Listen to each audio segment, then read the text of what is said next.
느헤미야 13장 1절로 3절까지 구약성경 746쪽에 있습니다. 느헤미야 13장을 꼭 찾으시고요. 746쪽 1절부터 3절까지를 한 절씩 교독하겠습니다. 성경 글씨가 작으신 분은 앞에 화면에 자막 보시고 읽으셔도 되고요. 제가 먼저 1절 읽습니다. 그날 모세의 책을 낭독하여 백성에게 들렸는데 그 책에 기록하기를 암몬 사람과 모압 사람은 영원히 하나님의 총회에 들어오지 못하리니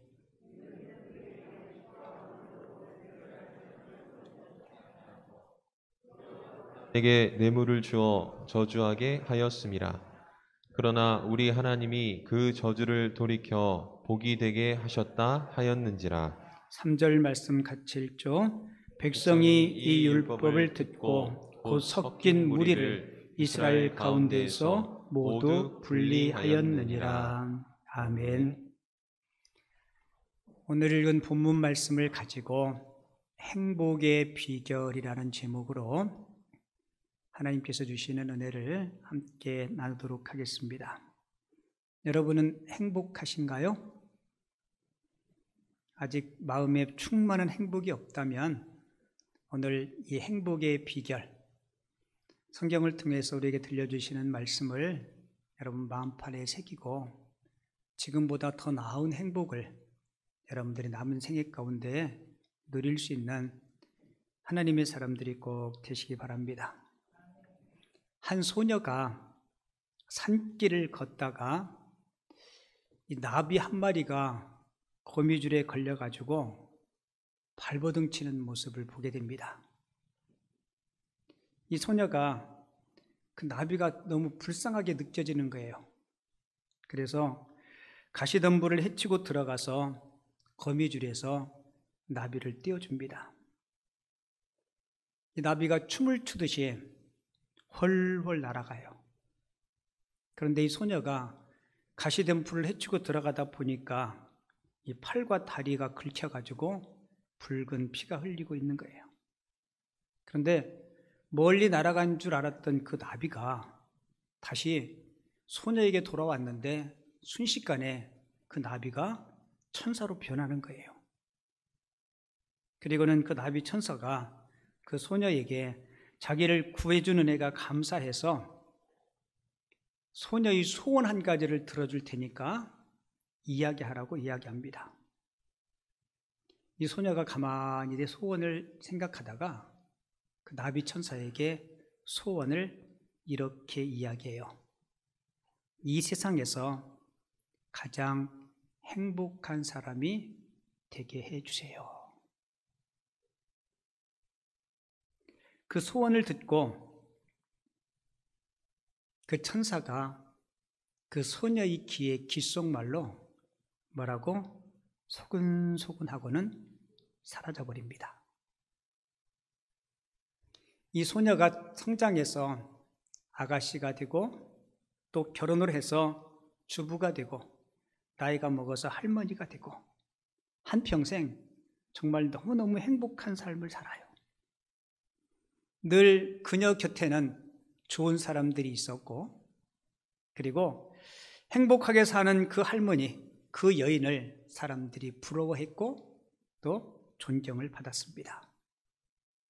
세월이 흘러서 예쁘던 그 소녀가 이제 백발 할머니가 되었고 임종을 맞이하게 됐어요. 사람들은 어떻게 저렇게 한평생을 행복하게 살 수 있었을까? 그게 궁금해서 임종을 목전에 둔 할머니에게 그 비결을 물은 거예요. 할머니 어떻게 한평생 그렇게 행복하게 살 수 있었습니까?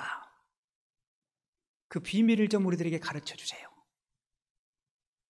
그래서 할머니가 빙그레 웃으면서 내가 소녀였을 때 나비 천사를 구해준 적이 있거든. 그 대가로 나비 천사가 나를 한평생 행복한 사람이 되게 해주었지.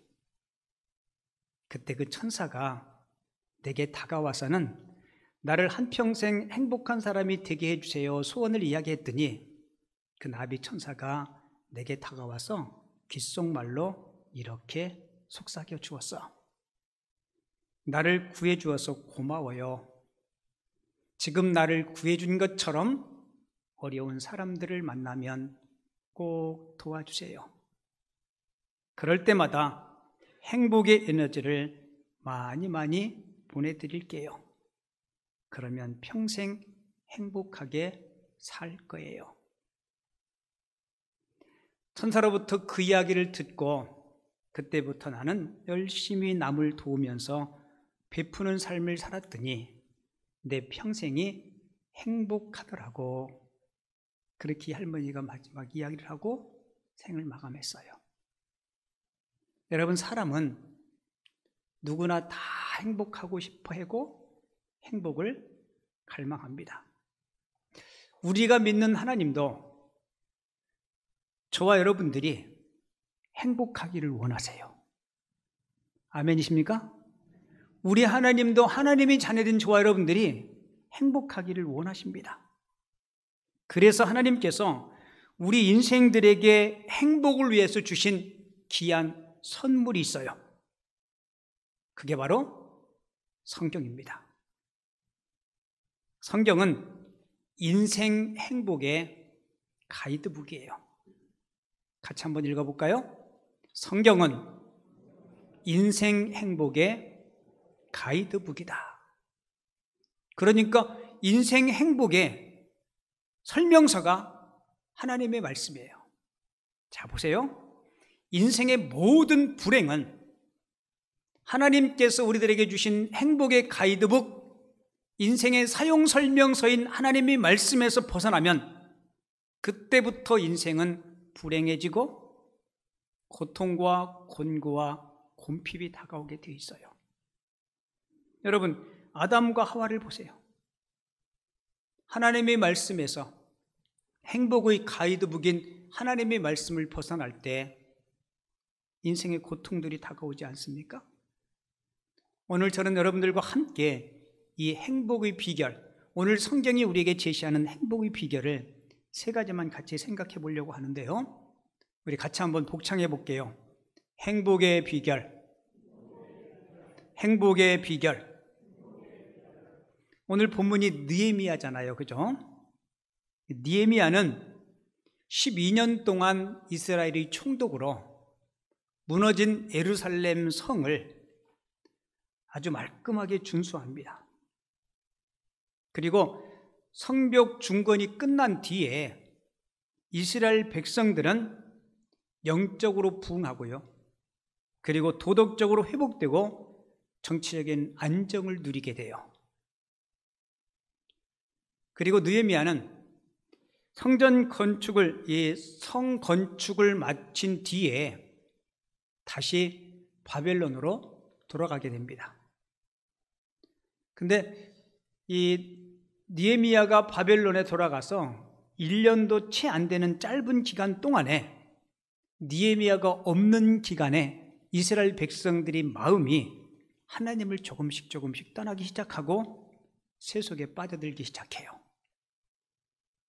먼 타국 땅에서 조국의 백성들의 신앙과 그들의 마음의 상태에 대한 이야기들을 느헤미야가 듣습니다. 여러분, 지도자의 마음이 얼마나 아프겠어요. 그래서 느헤미야가 할 수 없이 바벨론 왕 아닥사스다에게 나를 좀 조국으로 보내달라고 해서 다시 조국으로 돌아와요. 조국으로 돌아온 느헤미야는 백성들의 무너진 이 마음의 성벽을 일으키는 일에 그가 에너지를 쏟습니다. 그러면서 느헤미야가 이스라엘 백성들에게 여러분들이 행복하기를 원한다면 제가 행복의 원칙을 여러분들에게 가르쳐 드리겠습니다 라고 이야기하면서 느헤미야 13장을 쭉 이야기해요. 오늘 우리가 읽기는 3절밖에 안 읽었는데요, 느헤미야 13장이 느헤미야의 마지막 결론이에요. 여러분, 수천 년 전에 느헤미야를 통해서 이스라엘 백성들에게 말씀하신 그 말씀이 오늘을 살고 있는 저와 여러분들에게도 우리 행복의 원칙임을 꼭 기억하시기 바랍니다. 제가 3가지를 말씀드릴 텐데요. 꼭 기억하시고 그리고 그 말씀대로 삶으로 더 기쁨과 행복을 누릴 수 있는 하나님의 사람들이 꼭 되시기 바랍니다. 때로는 우리가 몰라서 잘 못 사는 경우도 있어요. 그런데 예수 믿는 저와 여러분들은 몰라서 못 사는 것보다 알지만 그렇게 살지 못해서 행복을 누리지 못하는 경우가 훨씬 더 많더라고요. 자, 행복의 비결 첫 번째는 같이 읽어볼게요. 시작. 말씀을 붙들고 살아야 합니다. 이랬더니 어느 분은 그럼 말씀을 맨날 이렇게 붙들고 사냐고. 여러분들은 하나님의 말씀대로 살아야 돼요. 느헤미야가 조국으로 돌아와서 백성들을 살펴봐요. 이스라엘 백성들이 방황하고 하나님을 등지고 세속에 빠지고 그 가장 큰 이유는 하나님의 말씀의 가르침을 이스라엘 백성들이 망각했던 겁니다. 그래서 느헤미야가 돌아와서 가장 먼저 한 일이 뭔지 아십니까? 다시 백성들로 하여금 하나님의 말씀을 붙잡도록 그들에게 말씀을 읽어줬어요. 그래서 오늘 본문 1절은 이렇게 시작해요.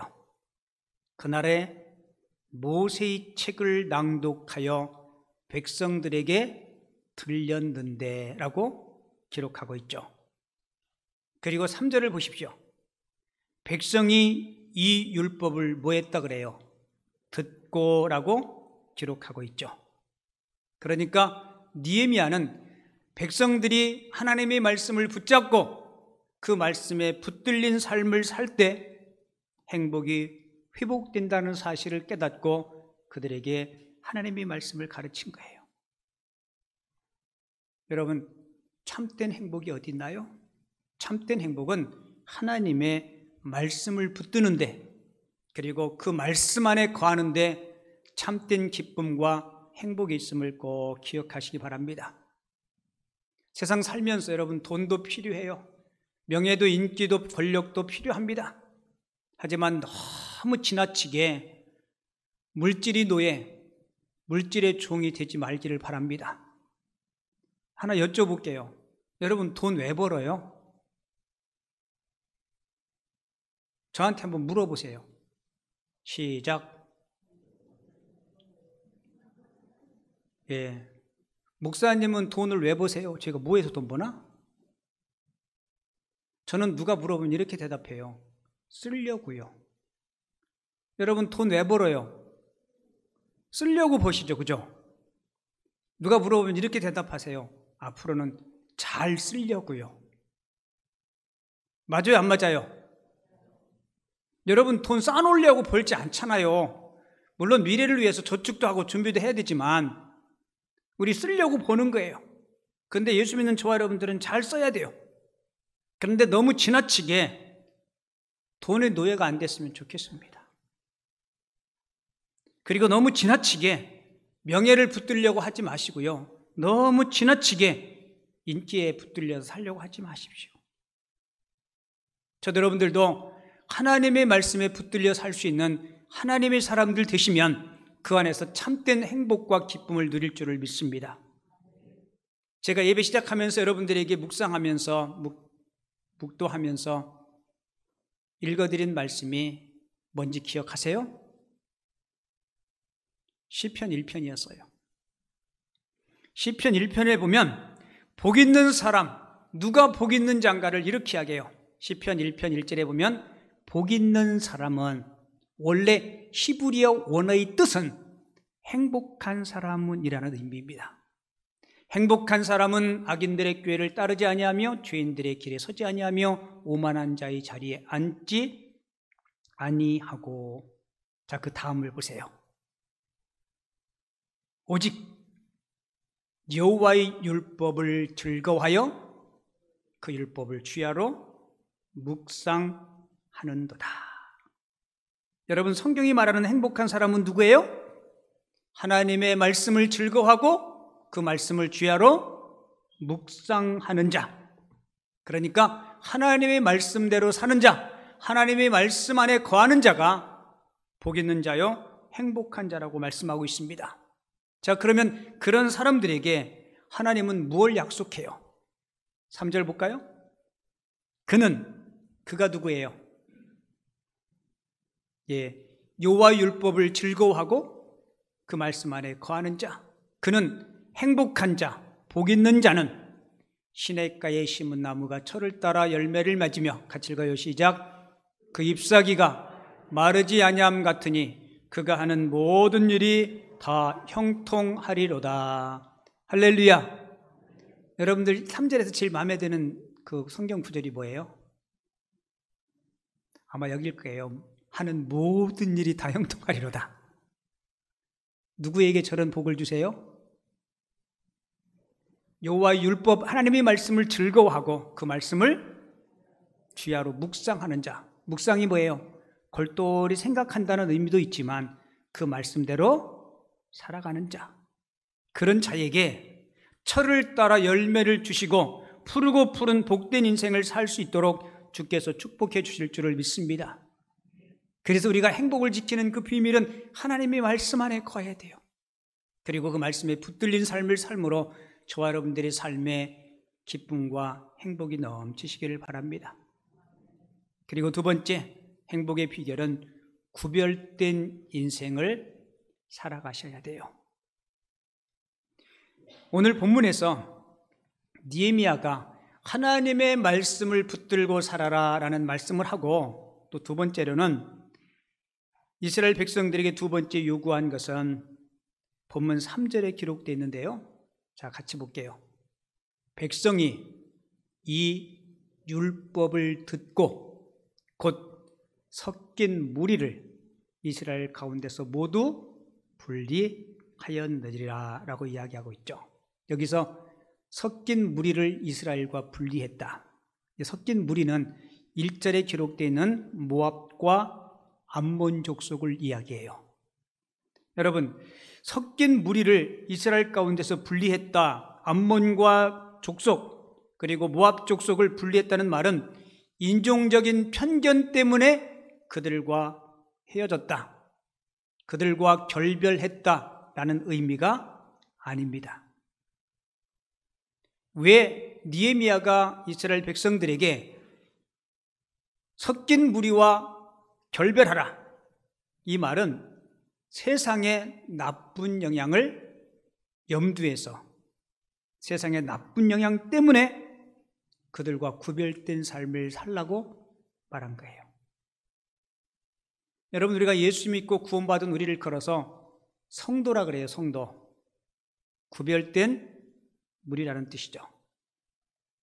그러면서 느헤미야는 4절 이하에서 구별된 삶을 살기 위해서 두 가지 실천 생활을 요구하고 있습니다. 그 하나가 11조의 실천이고 또 다른 하나는 안식일 준수예요. 그러니까 11조는 돈과 관련된 것이고 안식일은 시간과 관련된 것입니다.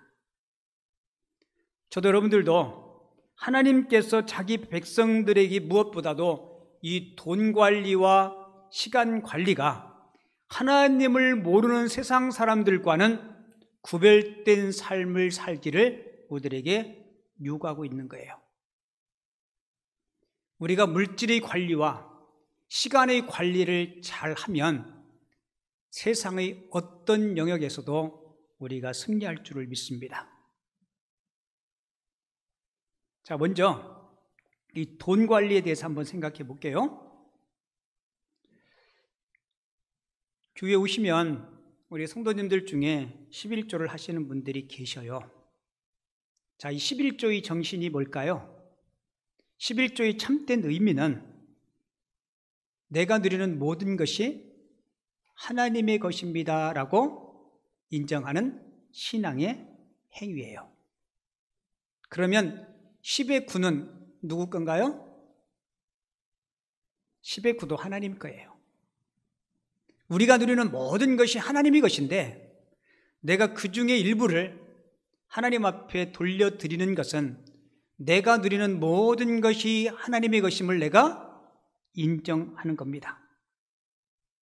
그런데 이스라엘 백성들이 그러한 삶을 살지 못했어요. 그래서 느헤미야가 이스라엘 백성들에게 결단을 요구하고 있습니다. 너희들이 물질의 영역에 있어서도 세상 사람들과는 구별된 삶을 살았으면 좋겠다. 여러분, 이 결단을 촉구할 때 느헤미야를 통해서 하나님의 음성을 듣고 이스라엘 백성들이 결단을 해요. 그래서 오늘 본문 12절을 보면 이에 온 유다가 곡식과 새 포도주와 기름의 11조를 가져다가 곡간에 드림으로라고 기록하고 있죠. 이게 이스라엘 공동체가 행복을 회복하는 전기가 된 것입니다. 교회 오셔서 가장 성도들이 듣기 거북해하는 설교가 헌금 설교라 그래요. 제가 헌금 설교를 잘 안 해요. 왜요? 헌금 목사가 뭐 한다고 설교하라고 헌금하라고 설교한다고 성도들이 헌금하는 거 아니더라고요. 은혜 받으면 다 하게 돼 있고요. 괜히 헌금 설교하면 또 시험에 드는 분 있고, 제가 전에 한번 얘기했죠. 확신제자반 공부할 때 그 어느 분이 왜 우리 교회 오게 됐냐고 이야기했더니 자기 가는 교회들마다 헌금 설교해서 기분 나빠서 안 갔대요. 근데 우리 남현교회로 왔는데 그날도 목사님이 헌금 설교하더래. 그래서 내가 왜 왔어요? 그랬더니 목사님은 헌금 설교를 하는데 조금 자기하고 좀 그래도 마음에 맞게 합리적으로 설교를 했대요. 그래서 내가 뭐라고 했어요? 그랬더니 11조 설교를 하시면서 이렇게 설교했대요. 아직 내 믿음이 온전히 11조를 못 달 것 같으면 그러면 30분의 1만 하든지 내 믿음의 분량만큼부터 그래도 하나님 제가 아직 믿음이 약하지만 모든 것이 하나님이 내게 주신 선물입니다라고 인정하면서 그렇게 시작하면 좋지 않겠냐고. 그리고 믿음의 분량이 좀 커지면 조금 더 하고, 그래서 믿음이 성숙하면 온전히 하고 그러면 좋지 않겠냐고 그렇게 설교했는데 가만히 자기가 들어보니까 그게 합당하더래. 그래서 교회를 등록하고 그때부터 이제 조금씩 하기 시작했다고 그렇게 이야기하더라고요. 사실 내 믿음의 분량이 연약하면 그래요. 그리고 이런 경우 있죠. 남편은 교회를 안 다니는데 아내만 교회를 다녀요.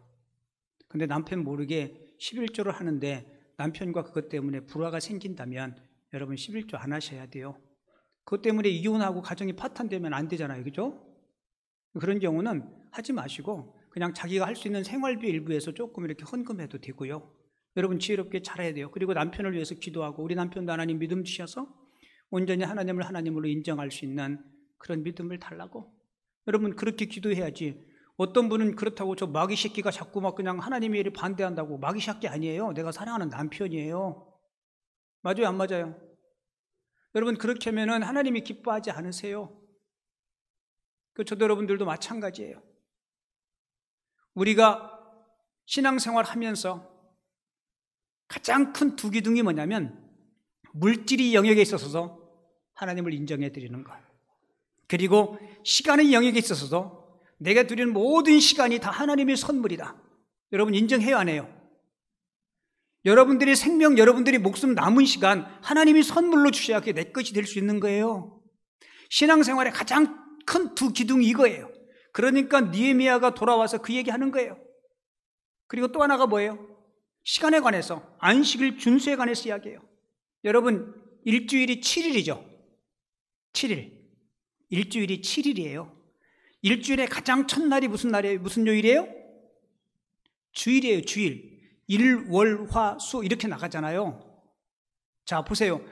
여러분 주일만, 세상 사람들이 이야기하는 일요일만, 그날만 주님의 요일인가요? 아니요. 화요일도 수요일도 목요일도 월요일도 다 주님의 날이에요.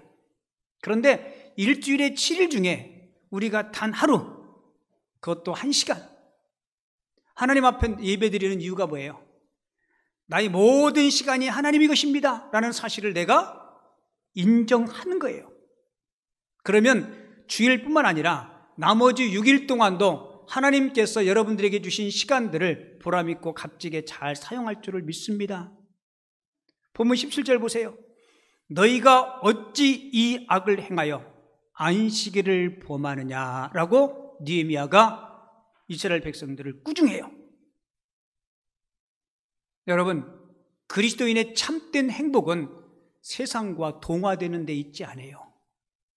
그리스도인의 참된 행복은 세상 사람들과 다르게 하나님의 것을 하나님의 것으로 인정하고 하나님의 시간을 하나님의 시간으로 인정해 드릴 때 저와 여러분들의 삶에 참된 행복과 기쁨이 있을 줄을 믿습니다. 그리고 마지막 세 번째, 행복의 비결은 기도로 도움을 구하셔야 돼요. 여러분, 느헤미야가 전체 13장인데요. 느헤미야는 원래 바벨론의 포로로 끌려가서 그곳에서 높은 공직에 올라요. 근데 느헤미야가 자기 소식의 이야기를 듣습니다. 자기 땅, 자기 민족들이 피폐하고 성벽은 다 허물어졌고 결국은 이방 왕의 허락을 받고 조국으로 돌아와요. 너무 피폐한 거예요. 그래서 느헤미야는 1장부터 하나님 앞에 무릎 꿇고 기도함으로 느헤미야가 시작됩니다. 그리고 그는 기도가 이스라엘 백성들의 축복을 가져다주는 열쇠임을 그는 깨달아요. 그래서 느헤미야 맨 마지막 장 마지막 절에도 간절한 기도로 끝나요. 여러분들 13장 펴있죠? 맨 마지막 절 한번 펴보세요. 31절이 느헤미야의 맨 마지막 절인데요.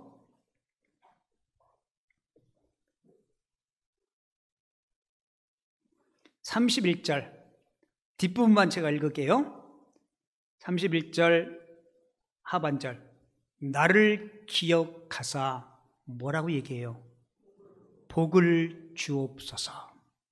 그러니까 느헤미야는 1장에서 기도로 시작하고 맨 마지막 마무리도 나를 기억하사 복을 주옵소서. 여러분, 이것은 단순히 느헤미야 개인을 위한 기도가 아닙니다.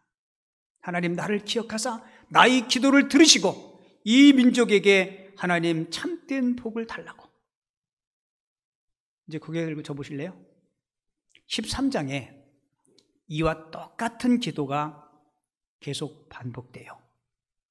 14절 상반절을 보면 내 하나님이여 이 일로 말미암아 나를 뭐 해달라고요?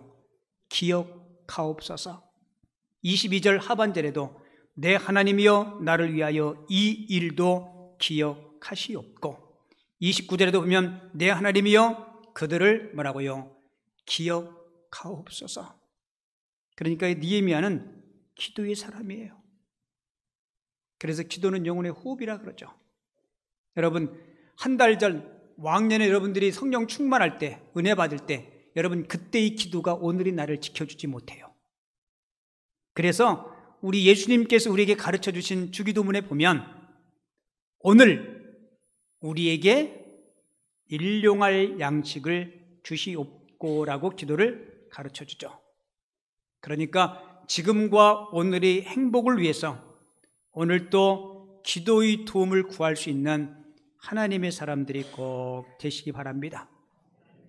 우리 기도가 멈추면, 하나님의 말씀에 귀를 닫으면 여러분 그때부터 사람은, 우리 기독교인들은 인간적인 방법과 수단을 찾기 시작해요. 뭐가 멈춰지면요? 기도가 멈춰지고 예배가 닫히고 하나님의 음성에 귀를 닫으면 그때부터 세상 사람들과 똑같이 세상적인 방법과 세상적인 수단에 매달려요. 그러면 어떻게 돼요? 우리에게는 그리스도인다움이 없어집니다. 하나님의 백성다움이 상실돼요. 그 순간 우리는 세상 사람들과 다를 것이 없는 속물 인생으로 전락됩니다. 왜 한국교회가 세상 사람들에게 욕 들어먹어요? 무릎꿇음이 없어요. 하나님의 음성을 귀로만 들어요. 그러다 보니까 세상 사람들의 지탄의 대상이 되는 겁니다. 저도 여러분들도 모두가 행복을 사모하지 않습니까? 오늘 주신 말씀 복습해 볼게요. 말씀을 꼭 붙드십시오. 그리고 세상과 거룩한 결별을 선언하십시오. 그리고 무엇보다 기도의 무릎을 꿇으시기 바랍니다. 독일의 철학자였던 니체가 이런 얘기를 했어요. 허물을 벗지 못하는 뱀은 죽는다. 혹시 여러분들 허물 벗는 뱀의 모습을 보셨나요? 저는 어릴 적에 뒷성단에 가보면 직접 벗는 모습은 못 봤지만 허물 벗은 그 뱀 껍데기 있죠. 그것들을 가끔 본 적이 있는데요. 니체가 허물을 벗지 못하는 뱀은 죽는다, 이 말은 그냥 단순한 자연현상을 이야기하는 것이 아니에요. 우리가 계속해서 개혁하고 혁신이 없으면 발전이 없고 그 안에서 갇혀 죽는다는 거예요. 뱀은 1년에 한 번씩 허물을 벗으면서 큰다 그래요. 근데 만약에 허물을 벗지 못하면 그 껍데기에 갇혀서 그 뱀은 죽는다고 합니다. 여러분, 우리도 날마다 개혁하지 않고 혁신하지 않으면 자꾸 타성에 젖어들어요. 타성과 관행에 젖어들면 우리 마음속에, 속사람 마음속에 이런 생각이 들어요.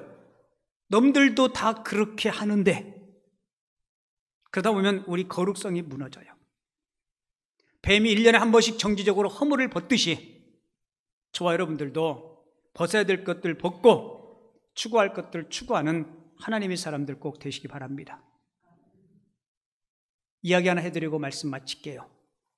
아주 오래전에 이탈리아의 북아프리카 출신의 한 청년이 살았습니다.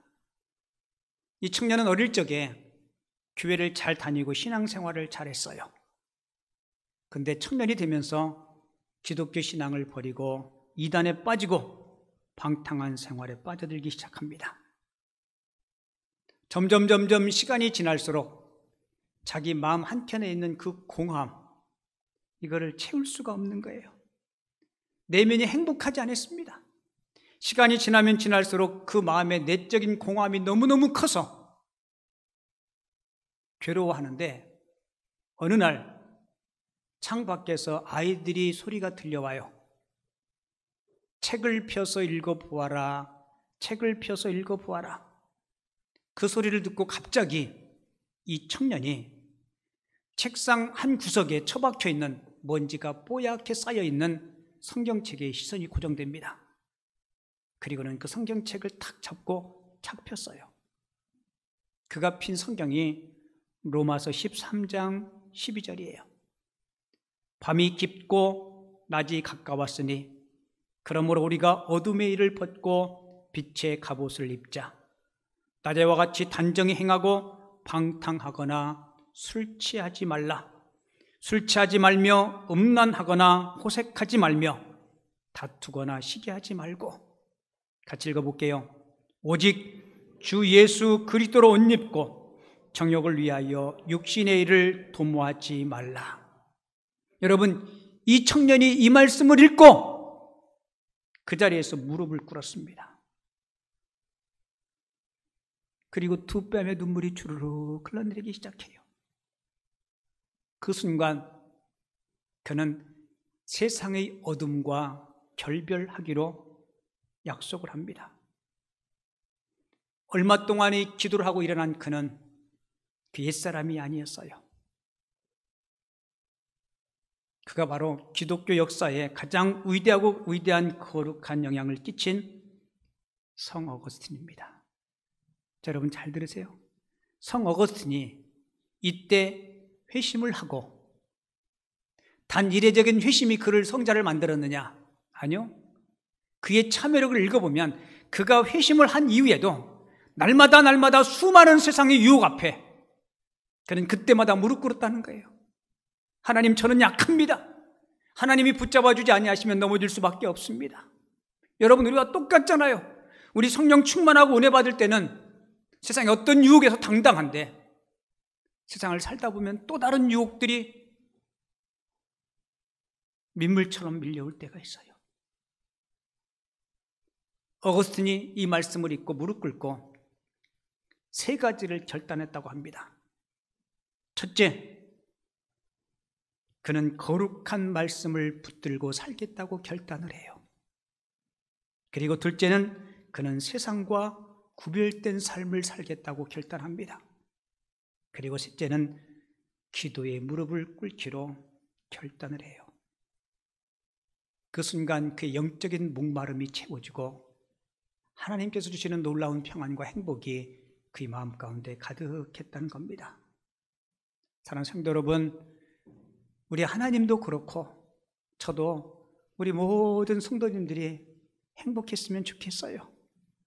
그리하기 위해서 오늘 주신 말씀과 같이 꼭 말씀 안에 거하고 세상에 속된 것들과 구별된 삶을 사시고 그리고 늘 하나님 앞에 무릎 꿇고 기도할 수 있는, 그래서 여러분들의 행복이 쭉 지속되고 풍성한 주의 축복 가운데 기뻐하며 살아갈 수 있는 하나님의 사람들이 다 되어줄 수 있기를 주님의 이름으로 축원을 드립니다.